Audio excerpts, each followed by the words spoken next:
Textile અને diamond city હવે organ donor city તરીકે ખ્યાતિ પામી રહ્યું છે. પટેલ સમાજના ચાંગાણી પરિવારના વૃદ્ધના લીવર અને બંને કિડની, એક હાથ અને બંને ચક્ષુના દાન દ્વારા 6 લોકોને જીવનદાન મળ્યું હતું. આજનું ફરીદાબાદ ખાતે દર્દીમાં ટ્રાન્સપ્લાન્ટ કરવામાં આવ્યું હતું.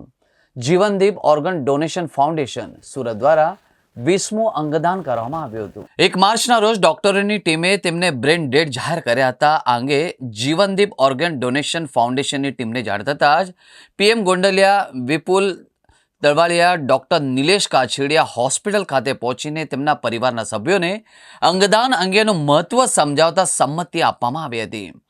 બંને કિડની અને લીવર અમદાવાદની હોસ્પિટલમાં ટ્રાન્સપ્લાન્ટ કરવામાં આવશે. આ સાથે જ ફરીદાબાદ ખાનગી હોસ્પિટલમાં એક હાથનું ટ્રાન્સપ્લાન્ટ પણ કરવામાં આવ્યું હતું, જ્યારે તેની ચક્ષુ લોકદ્રષ્ટિ ચક્ષુ બેંકે સ્વીકારી હતી.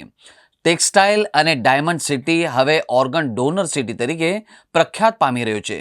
પટેલ સમાજના ચાંગાણી પરિવારના વૃદ્ધના લીવર, બંને કિડની, એક હાથ અને બંને ચક્ષુના દાન દ્વારા 6 લોકોને જીવનદાન મળ્યું હતું. Vipul Talaviya, Jeevandeep organ donation foundation Surat.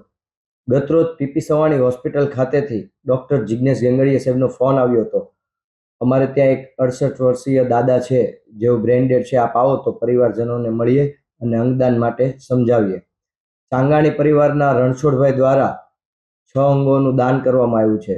6 લોકોને નવજીવન મળ્યું છે. એક હાથ, 2 કિડની, એક લીવર, બંને ચક્ષુઓનું દાન થયું છે. આ પરિવારમાંથી અગાઉ એમના રિલેટિવ હળદુ પરિવારની એક દીકરીને કિડની મળેલી છે, તેમજ એમના એક રિલેટિવ તળાવિયા પરિવાર છે, તેમને પણ 6 મહિના અગાઉ લીવર ટ્રાન્સપ્લાન્ટ થયેલું છે IKDRC હોસ્પિટલ અમદાવાદ ખાતે. આ પ્રેરણા લઈ તેઓએ અંગદાન માટે તરત જ સહમતિ દર્શાવી હતી.